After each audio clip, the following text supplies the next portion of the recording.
मंगलवार दोपहर तक जैसे ही हरियाणा विधानसभा चुनाव के नतीजे सामने आए, ये तो साफ हो गया कि इस बार प्रदेश में कांग्रेस की लहर नहीं बल्कि फिर से मोदी मैजिक काम कर गया है। इसी के चलते हरियाणा में तीसरी बार भाजपा सरकार फिर से बनने जा रही है। लेकिन हैरानी की बात यह है कि हमेशा से अपने विवादित बयानों के लिए पहचाने जाने वाले कांग्रेस नेता मामन खान अपनी विधानसभा में रिकॉर्ड वोटों से जीत गए हैं। नमस्कार, मेरा नाम है गायत्री और आपका स्वागत है हमारे चैनल पर। हरियाणा में सरकार बनते ही मेवात छोड़ना होगा, ये बयान तो आपको याद ही होगा।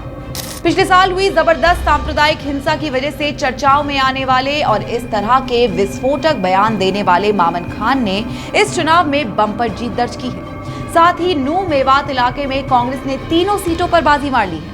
आप ये जानकर हैरान होंगे कि इस पूरे इलाके में सबसे बड़ी जीत फिरोजपुर झिरका के कांग्रेस प्रत्याशी और नू हिंसा मामले के आरोपी मामन खान ने हरियाणा में सबसे बड़ी जीत दर्ज की है। मामन खान को इस चुनाव में 1,30,000 से भी ज्यादा वोट मिले हैं। इस सीट पर भाजपा दूसरे नंबर पर तो पुन्हाना सीट पर तीसरे नंबर पर रही। ये तो आप जानते ही होंगे कि आर्थिक और सामाजिक दृष्टि से नू मेवात हरियाणा के सबसे पिछड़े जिले में आता है।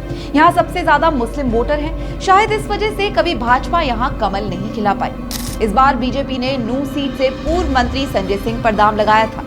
पार्टी को पूरी उम्मीद थी कि ध्रुवीकरण वाली इस सीट पर इस बार उनके लिए कुछ बेहतर परिणाम निकल सकते हैं, लेकिन वैसा कुछ हुआ नहीं। उल्टे संजय सिंह की भी जमानत जब्त हो गई। बड़े बड़े सूरमा अपनी सीट से हार गए।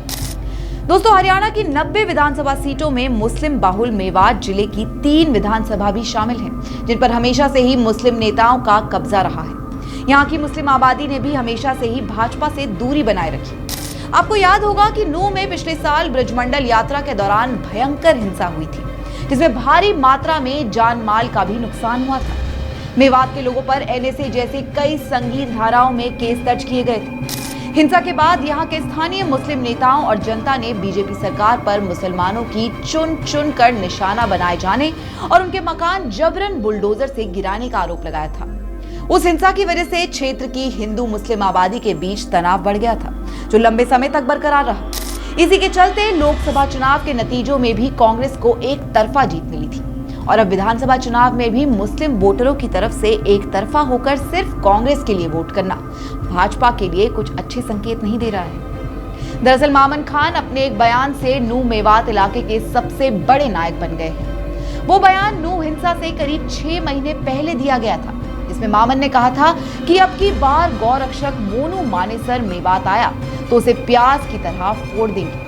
इसके बाद नू में शोभा यात्रा के दौरान हिंसा हुई और मामन खान को हिंसा भड़काने का आरोपी बताते हुए जेल भेजा गया। इससे इलाके के लोगों में मामन खान को लेकर हमदर्दी और बढ़ गई, जो अब उनकी रिकॉर्ड तोड़ जीत की वजह बन गई। मामन के अलावा कांग्रेस नेता मोहम्मद इलियास और निर्दलीय प्रत्याशी रईसा खान भी मजबूती के साथ चुनावी मैदान में थे।